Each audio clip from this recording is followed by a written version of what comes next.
Mga kadaro mga bossing, so back to the ball game na tayo mga boss. At medyo humupa na ang ulan, sana magtuloy-tuloy na. Talaga namang inam na yung mga baha mga bossing. So ngayong araw mga boss, available tayo for 2018 na Hyundai Starex.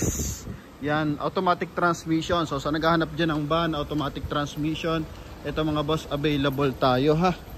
Ito yung kanyang interior. So kutan lang natin ng bahagya mga bossing. Okay, ito naman yung likod. So naka-mags na yan, naka-all disc brake, BGT, na kulay white to mga bossing. Yan, Grand Starex 2.5 liters na turbo diesel mga boss. Ang ganda ng setup ng upuan na ito mga bossing ha. Pwede magkaharapan yung mga pasahero. So kung talagang family bonding, family trip, ito, maayos na maayos to mga boss. Oh, and syempre, inikutan na natin, may mga concern tayo kaya tinawaran na rin natin na matindi mga bossing. Kasi presyo nila dito totally mga bossing is 860. Yan, kasi 2018 model, tapos original mileage, first owner. Okay, pero sa atin mga boss, ito, babanggitin natin kung magkano ang presyo. 2018 model, coding is Monday. So yun nga, 860 sa kanila. Sa atin mga boss is tinawaran ko dahil sa mga gulong mga bossing. Kasi makakapal yung mga gulong mga boss. Kaso may mga markings kasi yan o, may mga lamat mga boss. Okay, so hindi siya good for long drive kung sakasakali mga boss. Kaya sa mga kabili, ito binigyan ko na agad ng leeway para pambili ng gulong. I think 2 gulong lang naman yon mga boss. No, yung may mark, may damage. Yan, so from 860 sinagad ko to sa halagang 790,000 mga bossing. So malaking bagay na yon.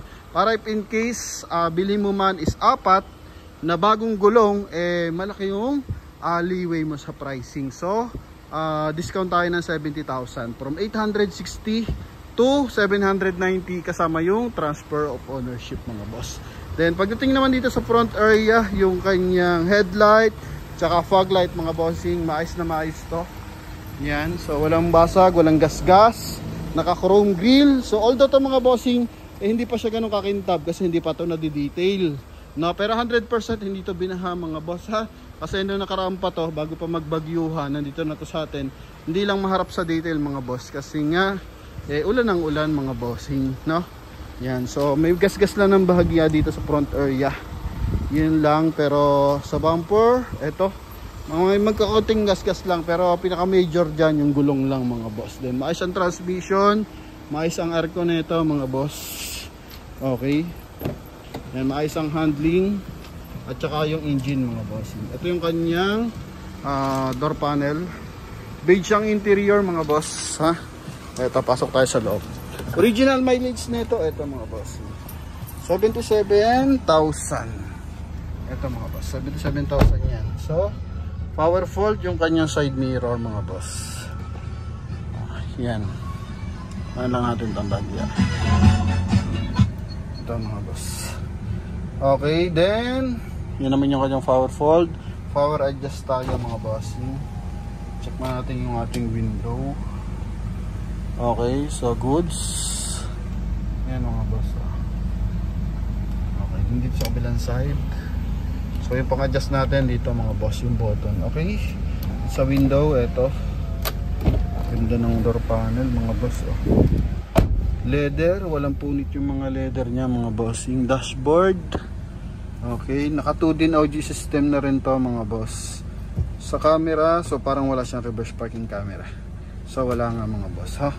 Yan, naka 2 din audio system, so audio video. Then dito yung kanyang sun visor with mirror. Kulay beige yung ating ceiling mga boss. So naka leather mga bossing ha. Aftermarket na leather to, pero maganda yung pagkakakapit. Yan. Tapos naka dish matting. Ito naka dish matting na swak sa ating Hyundai Starex. Buo yan. Yan. So ito mga boss, sun visor dito sa kabilang side. Yan, lagayan ng eyeglasses, busina. Okay, goods. Sa dashboard, ito, buong buo yung dashboard natin, wala mga basag mga bossing ha. Dito silver accent sa kanyang center console sa ibabaw ng head unit. Maayos ang aircon mga bossing. Then, yun nga 2.5 to na gasoline engine. Ito yung kanyang second row. So, good for 9-seater mga boss. So, rotatable ang upuan. Pati ito, rotatable to. So, pwede habang kayo nagta-travel, yan, magkaharapan kayo ng inyong pamilya mga boss. Okay, so dito, not sure lang kung gumagana to mga boss. Yan. So, meron siyang dito mga bossing. Headrest monitor. So, ito additional na lang ang gumagana siya mga boss. Then, ito armrest, same time, pwede rin siya maging upuan. Okay, mga boss. Yan. So, this matting, buo, hanggang likod. Maayos sa mga pinto, mga sliding, goods na goods. All these brakes, so naka-mags yan, naka 6 stud na mags yan mga bossing. Na, R17. Yan, kita yan mga boss. Oh. Para yung buyer kung sakasakali. So at least ito na, chinik na natin mga bossing. Sa gas-gas sa likuran, wala naman masyado. Sa taillight, maayos yung taillight natin, magkabilaan. May 4-eye reverse parking sensor to. Yan, may backdoor panel mirror mga boss. Then ito yung likod natin. So leather, buo hanggang likuran mga boss. Yan, napakalinis ang ceiling ha. So, I mentioned na hindi pa ito nadidetail. So, tama po. Hindi pa ito nadidetail mga boss. Lilinisin pa lang ito mga boss. So, bilag lang agad natin kasi biligyan naman sa tawad natin mga boss. And same time, presentable yung unit. Oh. Yan. Ha? Makakapal ang mga gulong mga bossing. Yun lang. Siyempre, concern tayo sa mga kabili nito mga boss. Kaya, dun pa lang, tinawad na natin mga boss, no? Then, all goods to mga boss. Yan. So, na-adjust yung upuan, harap at likod. Then, ito, rotatable to mga boss. So, kung gusto nyo, naka-front, ito naman, pwede naman din natin tong maging upuan. Okay. Yun, mga boss. No? So, good for 9-seater. 3, then, 3 rin sa harapan mga boss. Okay, pero sa 4 dito, tsaka dito, kung talaga siksikan, maluwag pa rin mga bossing, ha? Yan. Maayos ang aircon nito. Oh, sa mga pintura, may mga konting gas-gas. Ganyan lang. Then the rest, all goods naman. Okay. Dito, sa ating front area mga boss. Dashboard. Yan. So, sa papers niya is, nakalagay itong 2018 model mga bossing. Yan, 2018 model. 2.5 liters na diesel engine. Okay, yan. So naghahanap van ng automatic transmission. Ito, goods mga boss. Dito is power supply, 12 volt socket. Lagi naman small accessories mga boss. CD type pa nga siya mga bossing. Dito naman lagi ng phone holder mga bossing. Yan. Malinis gumamit yung may-ari nito mga boss, no? Yung first owner. Dito, wala naman siya masyadong gas-gas mga bossing. Basically lang. Oh. Yan, check natin yung engine bay mga boss. Para sa ating mga buyer na interesado. Ito, no-open to mga bossing ha. Yung ating pilot window. Kung tawagin. Ito. Yan, so kung gusto nyong mag muni-munit. Ayan. Aha. Okay. Ayan. Madali lang siya operate. Yung ceiling niya mga boss. Then not sure kung paano to.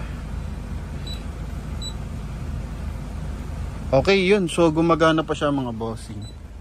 Ito pala. Yan o. So nagpa-function pa siya. If ever manonood tayo ng video doon, so magre-reflect din dito sa ating dalawang monitor sa likuran mga boss, no? Kasi ang StarX dati meron yan dito, no, na monitor, no? So wala na siya for now. And maganda dito lang ito mga bossing, upgrade na to ng unang may-ari, no? Siya na yung nag-provide na ito. Ayan. So additional na yung mga boss, kasama na po yan, ha? Kaya sa ating mga buyers na interesado dito sa ating unit. Okay. So ito, pakita natin yung ating engine bay. So may tumatawag, balikan natin maya mga boss, no? And shoutout sa ating mga buyer, kahit may bagyuhan, tuloy-tuloy ang release natin. So banggitin muna pala natin yung mga release. Yung ating Toyota Fortuner na 2008. So nasa Tacloban Leyte na mga boss. Then ngayong araw yung ating Fortuner Hilux na yung Conquest GR Look na Conquest 2018 is on the way na papunta ng Pangasinan. Then yung ating Starex na blue, so nakuha siya nung kasagsagan ng bagyo nung Monday. So nasa Batasan na siya mga bossing. And yun nga, nakuha na siya, na-release na rin. Yung ating RAV4 sold na rin. Yung ating Montero, yan, sold na rin. Yan, marami tayong buyer ngayon, iba't iba, galing ng UK. Yung Vios natin sa UK yung bumili. Yung ating namang Hilux sa Israel, mga boss. Yan, thank you sa ating mga buyer. So ito yung ating engine, ating Hyundai Starex. Yan. Walang usok, walang talsik yan mga boss. Kaya recommended ko talaga to kahit di pa malinis yung unit. Maayos naman mga boss. Walang mga leakage. Yan. So all goods to mga bossing. Pero sa mga gusto magpadala ng mekaniko, wala namang problema mga bossing. So Motolite Gold ang gamit mga boss ha. Yan. Okay. Salamat sa ating mga viewers and buyers na patuloy na bumibili sa atin mga bossing ha. Yan, so kalimitan na pupunta dito, hinahanap na lang kung ano yung mga tinuro nating issue.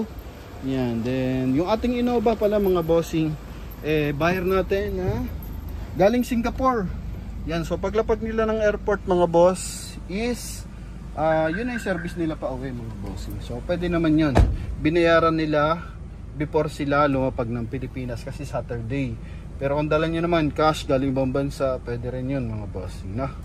Okay, so yun lang mga bossing, sa mga nangangarap dyan ng unit, yan, so tsaga-tsaga lang sa pag-iipon mga boss, sa mga FW. Kanina nakakatuwa kasi from Israel, sa atin bumili ng unit, so magpo-for goods and service and partner sa negosyo yung kanyang Toyota Hilux na 2018 model, Conquest na GR Looks. Yan, kaya sa mga hindi pa nakapag-avail sa atin, so tuloy-tuloy lang sa pag-iipon. And hoping makakuha kayo ng mga unit dito sa promote page mga bossing ha. Yun, so sa mga interesado para sa ating Hyundai Starex, goods na goods to mga boss. Pero kung gusto yung padala ng mekaniko, relatives na marunong sa unit, so padala pa rin kayo mga bossing. Itawag nyo lang sa akin. Okay, so yun lang mga bossing. Pwede kayong kumontak sa ating contact number na nasa screen.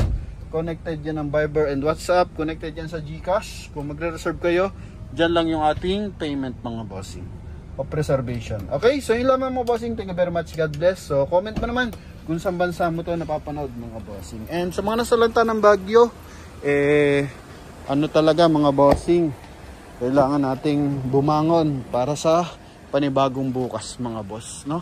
Yan, so ang daming nasalanta ng Bagyo sa Luzon mga bossing, no? Yan, so eto yung ating Hyundai Starex mga boss. Okay, huling sulyap mga bossing ha. Ito yung likuran mga boss.